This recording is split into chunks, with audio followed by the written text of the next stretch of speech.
여러분들 그리스 신화, 실제가 아니라 신화입니다. 신화. 그리스 신화에 보면 아스클레피오스라는 신이 있어요. 아스클레피오스. 이 신은 의료의 신입니다. 치료의 신, 의료의 신이라고도 하는데 실제가 아니라 신화예요. 꾸며낸 얘기. 그래서 그 신화에 보면 죽은 사람을 살리기도 하고 큰 병자들을 고쳤다고 하는 것이죠. 그런데 그 그리스 신화에 등장하지만 실제가 아닌 이 허구의 신은 천사 숭배가 가득했던 예수님의 사역 시대에도 계속 그렇게 전해졌어요. 그래서 오늘 본문에서 예수님께서 사역하시는 당시에도 이 신전이 있었다고 합니다. 병고침을 받기 위해서 이 신전에서 제사를 드리고 모셨다고 하는 것이죠. 이 신전에서 고침을 받기 위해서는 흔히 근처의 샘이나 수원지에서 몸을 씻고 와야 했는데 오늘 본문에서는 그와 유사한 연못 하나가 등장합니다. 바로 베데스다 연못입니다. 그림을 한번 볼까요? 그래서 이제 이게 예루살렘이에요. 예루살렘. 근데 그 안에 저기 그 예루살렘 성전 옆에 베데스다 연못 보이시나요? 네. 예. 이번에 이제 성기순례 이제 여기도 방문할 거예요. 저기가 이제 베데스다 그 터가 있는 곳이에요. 그리고 이제 저 옆에는 이제 잠시 그걸 이미지로 형상을 했는데 이 연못이 그 그리스의 신화에 나온 그런 그 이후에 전해졌던 종류가 100%로 확신할 수 없지만 많은 학자들이 그렇게 추측을 하고 있습니다. 그래서 또 한 가지 분명한 사실은 그러한 신전의 영향을 받아서 이 베데스다 연못이 만들어졌다. 그런 이야기를 하기도 합니다. 그런 본문의 베데스다 연못에는 항상 사람들로 가득했습니다. 3절을 보면 그 안에 많은 병자, 맹인 다리 저는 사람, 혈기 마른 사람들이 누워서 물의 움직임을 기다리니 많은 사람들이 누워서 아니면 앉아서 물의 움직임을 기다렸다고 말씀하고 있습니다. 왜냐하면 우리 4절을 다시 한번 함께 읽어보도록 하겠습니다. 이는 천사가 그 움직임으로 물을 움직이게 하는데 움직임에 먼저 들어가는 자는 어떤 병에 걸렸는지 알게 되리라. 네. 베데스다 연못가에 여러분들 어떨 것 같으세요? 야, 이제 부푼 기대와 소망이 있었을 것 같으세요? 없었을 것 같으세요? 있었을 것 같죠. 그래서 천사가 가끔 내려오는데 그 물을 동원한다, 움직이기만 하면 그때는 어떤 병자든지 어떻게 된다고요? 낫게 된다. 얼마나 이게 좋은 소식입니까? 그래서 그 주위에는 진짜 많은 사람들이 모였을 것 같아요. 근데 그 중에 5절에 보면 38년 된 병자가 있었다. 그런 38년이 말이 38년이지 여러분들 진짜 긴 세월이잖아요. 근데 이제 예전에 경향신문에서 기원전 100년의 로마인의 평균 수명이 언급이 됐어요. 근데 평균 수명이 얼마나 됐을까요? 기원전 100년 얼마나 됐을까요? 25년이었다고 해요. 평균 수명. 전쟁하다가 죽고 아기를 낳다가 죽고 병으로 죽고 그런 것들이 그러니까 장세들 끝까지 사는 사람의 수명이 아니라 그냥 평균 수명. 전쟁에서 얼마나 많은 사람이 죽었어요 그때. 그 다음에 이제 아기를 낳다가 죽고 병으로도 진짜 많이 죽었거든요. 그럼 토탈을 따져보니까 평균이 한 25년쯤 되었더라는 것입니다. 그런데 38년 한평생이었을 것 같습니다. 한평생을 누워 있었던 병자. 그런 이 병자가 베데스다 연못가에 있었는데 근데 모르겠어요. 이 사람한테는 소망이 있었을까요? 없었을까요? 소망이 있었을까요? 그 소망이 없었던 것 같아요. 오늘 본문의 7절 한번 읽어보도록 하겠습니다. 시작.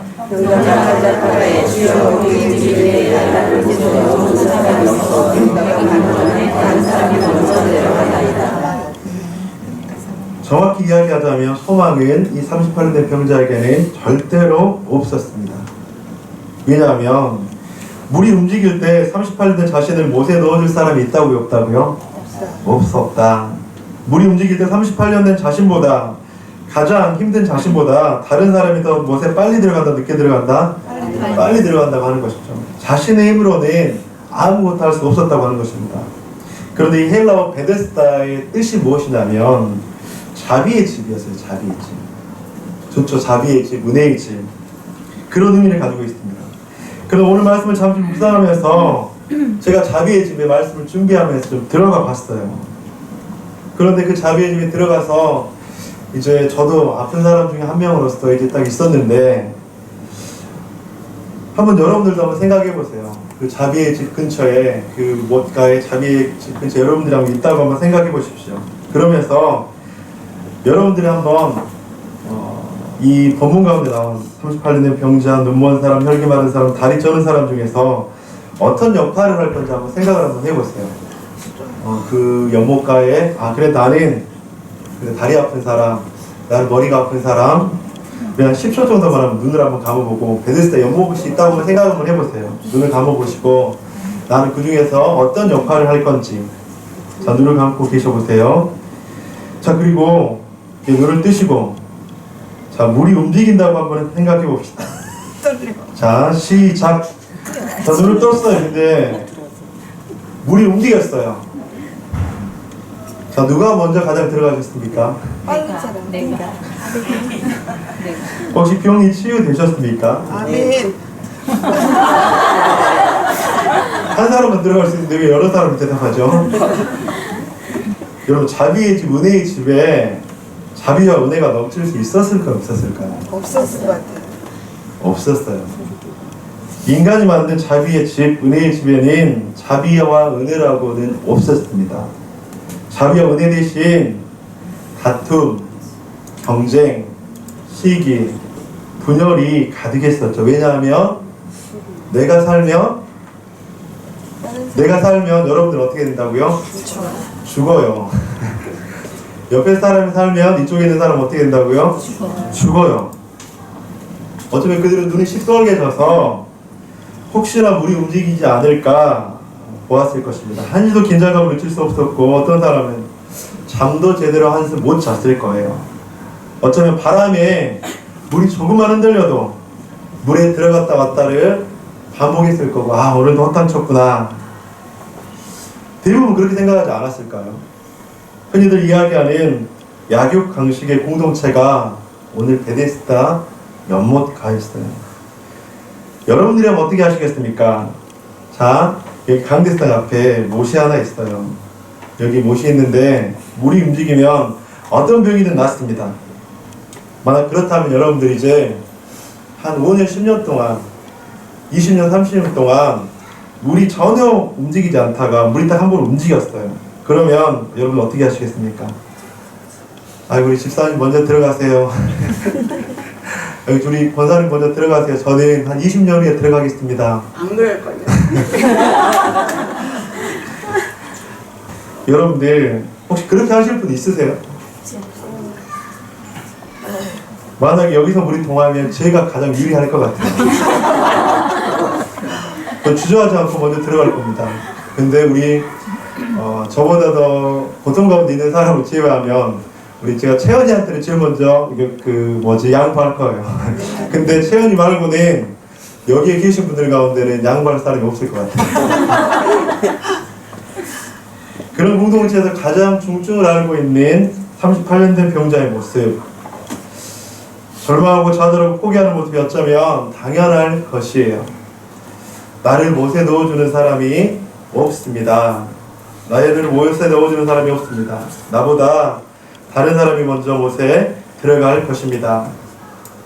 이 38년 된 병자는 그렇게 자비의 집에 있었지만 자비는 절대로 경험하지 못하고 자신의 삶의 한 가닥 희망조차 가질 수 없는 아마 그런 인생이 되었을 것입니다. 저는 베데스다 공동체를 보면서 안타까운 두 가지를 발견했습니다. 뭐냐면 첫 번째는 그 공동체가 복음에 기초한 공동체가 아니라 천사 숭배 사상, 즉 이단, 잘못된 진리 가운데 있었던 공동체라고 하는 거예요. 요한복음이 쓰여질 당시에 천사 숭배 사상, 이단과 온갖 진리가 아닌 것들이 가득했어요. 이영주주의, 이원론, 기타 등등. 그래서 다시 오실 메시아보다 천사들을, 사람들을 숭배하는 모습이 많았다고 하는 것이죠. 즉 진리보다 신화에 기초한 거짓 우상 숭배가 가득했다고 하는 것이죠. 또한 또 한 가지는 자본주의 시장 경제의 논리에 기초한 공동체였다고 하는 거예요. 내가 살면 당신은 죽을 수밖에 없고 당신이 살면 나는 죽을 수밖에 없는 그런 공동체. 눈에 보이기에는 그럴듯한 자비, 은혜라는 이름은 있었지만 실상은 경쟁과 시기와 물질 만능주의가 그 베데스다 공동체에 가득했다고 하는 거예요. 오늘 설교의 제목인 베데스다 공동체에 가장 필요한 것이라는 제목입니다. 본문을 저거 묵상하면서 어떤 제목으로 할까 계속 좀 고민을 했어요. 그러면서 여러분들이 예전 했던 영화 7번 방의 선물 아세요? 여러분 다 보셨죠? 네. 그래서 인생에서 더 이상 바닥으로 떨어질 수 없는 지혜수들이 모였던 그 7번 방의 선물. 근데 그곳에도 소유를 정하고 질투와 다툼이 있었습니다. 그런데 그곳에 한 사람, 선물이 등장합니다. 그리고 그 방엔 하나 둘씩 환하게 바뀌게 되는 것이죠. 저 영화가 생각이 났어요. 그러면서 야, 한 사람의 그 선물이 그 사람들을 바꾸는구나, 변화시키는구나, 그렇게 생각하면서 오늘 본문의 베데스다가 생각이 났습니다. 잡이라고 하지만 연약한 사람들이 너무나도 많았던 그곳, 그러면서 또한 교회가 생각이 났어요. 이 땅 가운데 한국 교회들, 여러분 교회는 죄인들이 모인 곳입니까? 의로운 사람들이 모인 곳입니까? 죄인이요. 네. 죄인들이 모인 곳이에요. 옆에 사람들 한번 보세요. 죄인으로 보이세요? 의롭게 보이세요?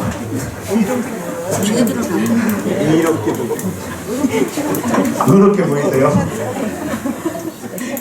예수님께서는 오늘 본문의 베데스다 공동체에 그렇게 선물로 오셨다는 거예요.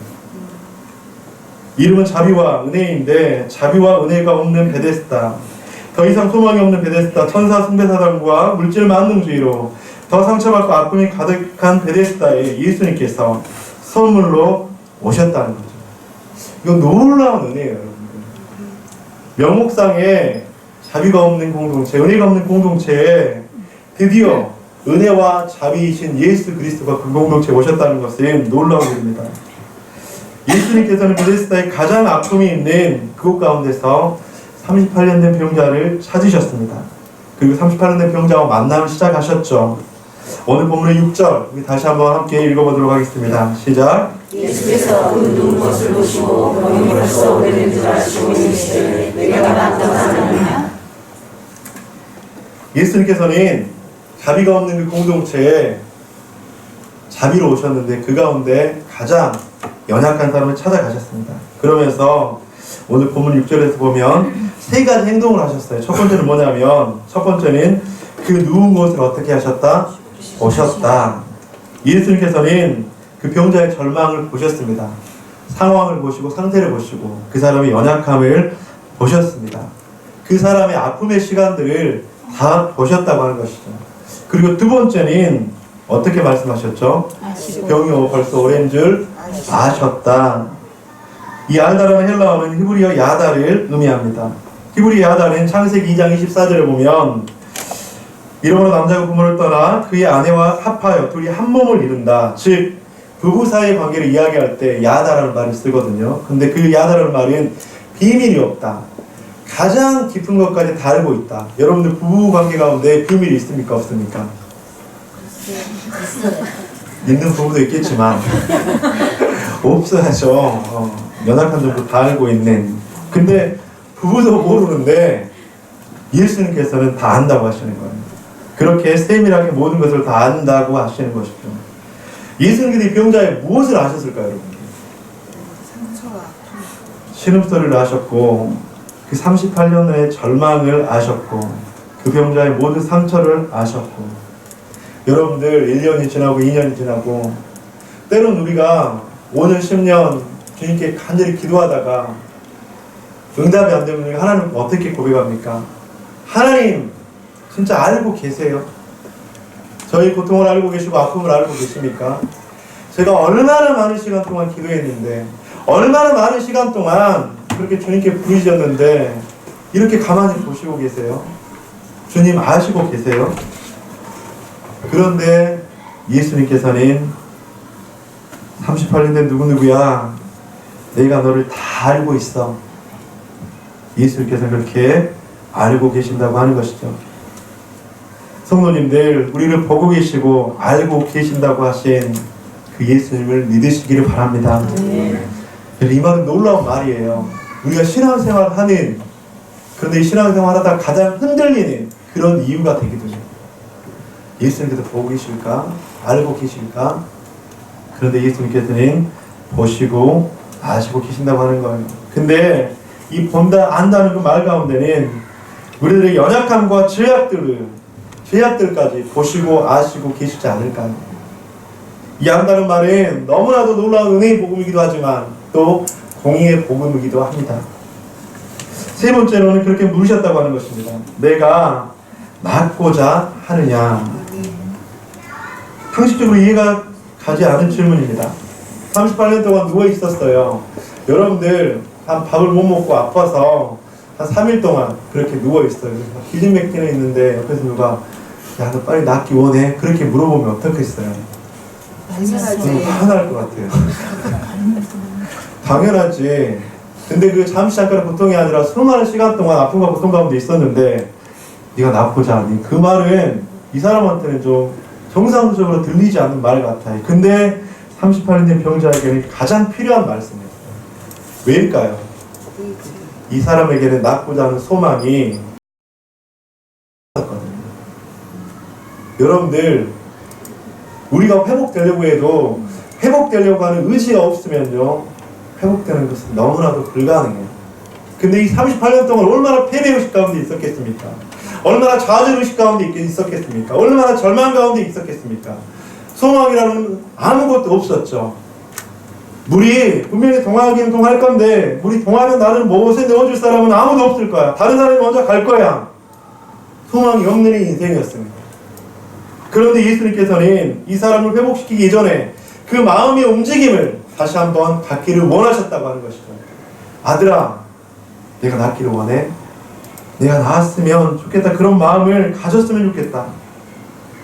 한때 너무나도 유명했던 여러분들 가수 강원래 씨 아시죠? 근데 이제 오토바이 사고를 당했잖아요. 그래서 하반신이 마비가 됐잖아요. 근데 좌절과 절망을 극복하면서 인터뷰를 했는데 강원래 씨가 도리어 이런 질문을 했습니다. 한번 보여주시겠어요? 하반신이 마비된다는 소리를 들었을 때 가장 먼저 내가 했던 반응이 무엇인지 아세요? 인터뷰했던 기자에게 이렇게 얘기했다는 거예요. 그러면서 나의 첫 반응은 부정이었습니다. 그리고 분노했습니다. 그리고 좌절이었습니다. 그리고 한참의 시간이 흐른 뒤 나 자신의 모습을 인정할 수 있었습니다. 그 인정의 시간이 지나자 새로운 삶을 찾아갈 수 있었지요. 처음에 부정한다고 하는 것이죠. 분노한다고 하는 것이죠. 그러면서 좌절한다고 하는 것이죠. 근데 38년 된 병자는 딱 좌절까지였어요. 좌절 이후에 인정하면서 소망이 회복돼야 되는데 좌절에서 끝이 나서 더 이상 아무런 소망이 없는 사람이 바로 38년 된 병자였다고 하는 것이죠. 그 38년 된 그 영혼에게 예수님께서 소망과 인정을 통해서 회복의 메시지를 주고 있는 것이 바로 내가 낫고자 하느냐, 그 메시지였다고 하는 것이죠. 사랑하는 성도 여러분, 우리는 인생을 살아가면서 직장 속에서, 관계 속에서, 공동체 속에서 이런 일들을 경험할 때가 참 많이 있어요. 그러면서 아무것도 할 수 없을 것 같은 그런 마음들. 저는 이제 고2 때 아버지가 돌아가시고 집안이 너무나도 힘들어졌습니다. 그러면서 고3 때 제대로 된 공부를 못하고 대학에 떨어지고 제주 삼수를 하면서 다시 한번 도전을 했죠. 근데 또 떨어졌다고 했잖아요. 그러면서 밤낮을 가리지 않고 한 20가지가 넘는 그렇게 일을 하면서 학원비를 벌고 그렇게 하면서 공부했는데 또 떨어지고, 그러면서 누구 하나 의지할 것 없는 그런 좌절과 절망되는 마음속에서 도저히 헤어나올 수가 없더라고요. 그러면서 죽기를 간구했던 그 엘리야의 기도처럼 모든 것을 다 포기하고 싶었습니다. 그런데 그때 하나님께서 저를 찾아오셨어요. 그러면서 내가 너를 사랑한다. 38년 된 병자에게 필요한 것은 절망과 좌절을 극복하는 소망, 하나님의 사랑이었습니다. 사랑하는 성도 여러분, 여러분의 소망은 무엇입니까? 여러분의 소망은 과연 어디에서 무엇으로 찾고 있습니까? 혹시 건강이 여러분들의 소망이 되십니까? 자녀가 여러분들의 소망이 되십니까? 물질이 여러분들의 소망이 되십니까? 사랑이 여러분들의 소망이 되십니까? 저는 그런 것들을 무시하자는 건 아니에요. 하지만 그런 것들은 영원할 수가 없다고 하는 것이죠. 예수님께서는 38년 된 병자의 내면에 낳고자 하는 소망을 회복시킨 후에 예수님의 명령을 선포하고 그 병자는 놀라운 하나님의 선물을 받게 됩니다. 오늘 본문의 8절, 9절 상반절을 함께 읽어보도록 하겠습니다. 시작. 예수께서 이르시되 일어나 내 자리를 들고 걸어라 하시니 그 사람이 일어나서 자리를 들고 걸어오더라. 베데스다였지만 베데스다가 없는 공동체, 자비였지만 자비가 없는 공동체. 저 말씀을 준비하면서 공동체에 대한 많은 생각들을 한번 해보았습니다. 그러면서 처음에는 제가 이렇게 생각했어요. 공동체의 시기와 분쟁이, 불평과 원망이 있으면 될까 안 될까요? 공동체는 서로 용서해주고 배려해주고 서로 섬겨주고 그런 모습이 있어야 돼. 그런 모습만 가득 차야 될까요? 차지 않아야 될까요? 저도 그렇게 생각을 했어요. 근데 그것을 부정할 수는 없을 것입니다. 하지만 그것이 있을 수밖에 없는 것이 공동체예요. 그것이 없다면 교회는 교회가 아니에요. 교회는 어떤 사람들이 모이기 때문에, 죄인들이 모이기 때문에. 교회 공동체는 어려움, 아픔이 없어야 될까? 아니요. 여러분들 가족 가운데 항상 좋은 일만 있으세요? 여러분들 만약에 여러분들의 가정 가운데 항상 기쁜 일만 있다, 그러면 잘 한번 보세요. 그것이 정상적인지.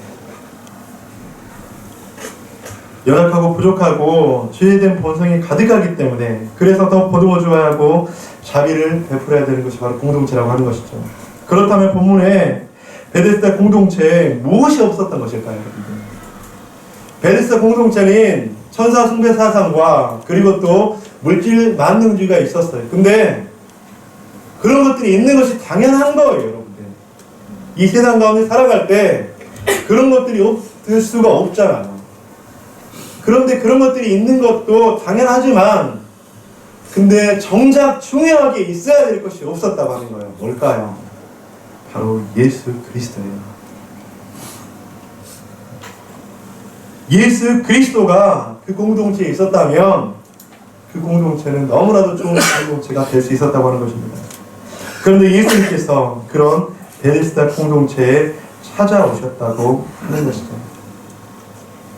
예수님 없는 사랑은 물리는 신과 꽹과리에 불과합니다. 예수님 없는 섬김은, 예수님 없는 용서는 분명한 한계가 있다고 하는 것이죠. 저는 말씀을 준비하면서 이 땅 가운데 있는 수많은 공동체를 생각해 보았습니다. 불평이 있을 수 있고 원망이 있을 수 있습니다. 경쟁이 있을 수 있습니다. 관계 가운데 나눔과 섬김이 있고 용서와 사랑이 있을 수도 있습니다. 그런데 이런 것들만 있으면 그것은 교회가 아니에요. 이러한 모든 것 위에 기초가 되시는, 머리가 되시는 누가 있어야 된다고요? 예수 그리스도. 이 모든 것 위에 가장 뛰어난 일을 예수 그리스도만 있다면 이 땅 가운데 있는 공동체, 사랑하는 더 모든 공동체를 통해서 하나님께서 영광 받으실 줄 믿습니다. 아멘. 그래서 에베소서 2장 8절에서 말씀합니다. 우리 함께 읽어보도록 하겠습니다. 시작. 너희는 은혜에 의하여 믿음으로 말미암아 구원을 받았으니 이것은 너희에게서 난 것이 아니요 하나님의 선물이라. 아멘. 하나님의 선물이 누구라고요? 예수 그리스도.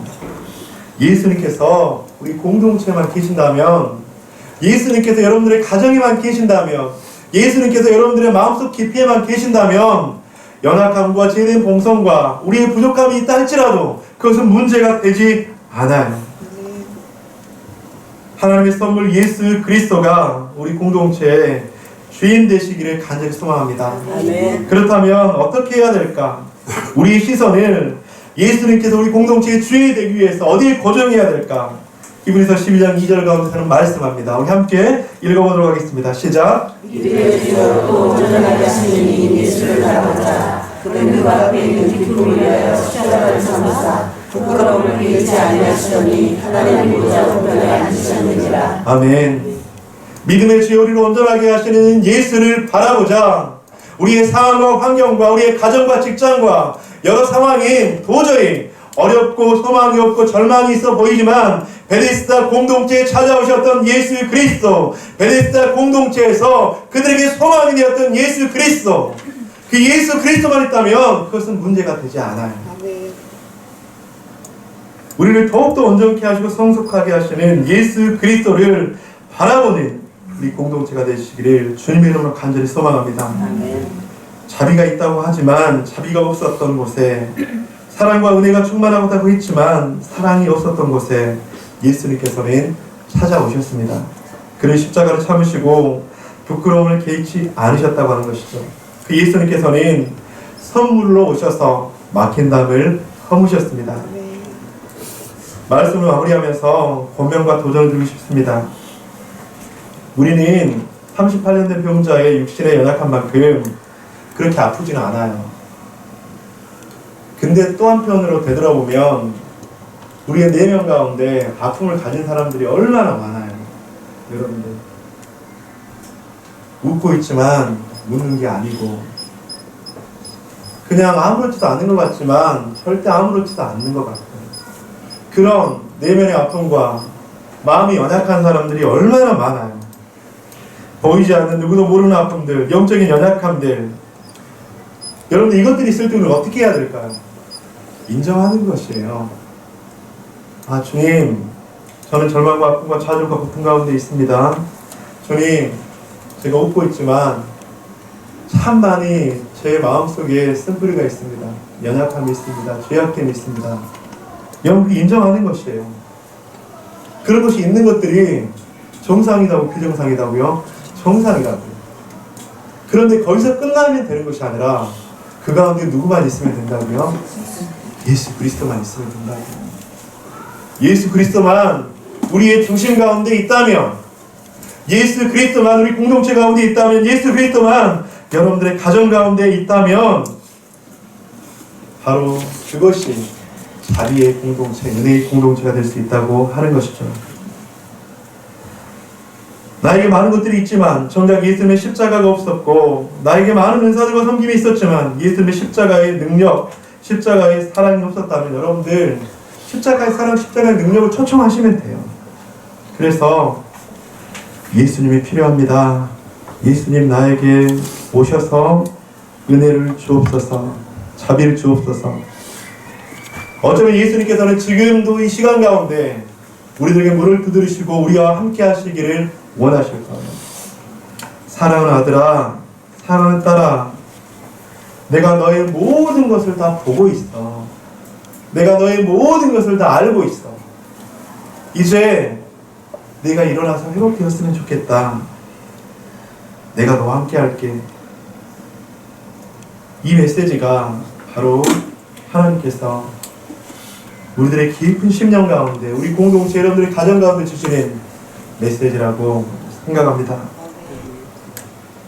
예수님께서 우리 공동체, 여러분들의 가정, 여러분들의 심령 가운데 가장 필요할 줄로 믿습니다. 연약한 인생, 죄악된 인생, 부족된 인생이지만, 경쟁이 있고 불완전하고 연약한 공동체이지만 사람들을 바라보지 아니하고 우리를 온전케 하시는 이신 예수를 바라보는 그런 믿음의 공동체가 되시기를, 믿음의 성도 한 분 한 분이 되시기를 주님의 이름으로 간절히 축원드립니다.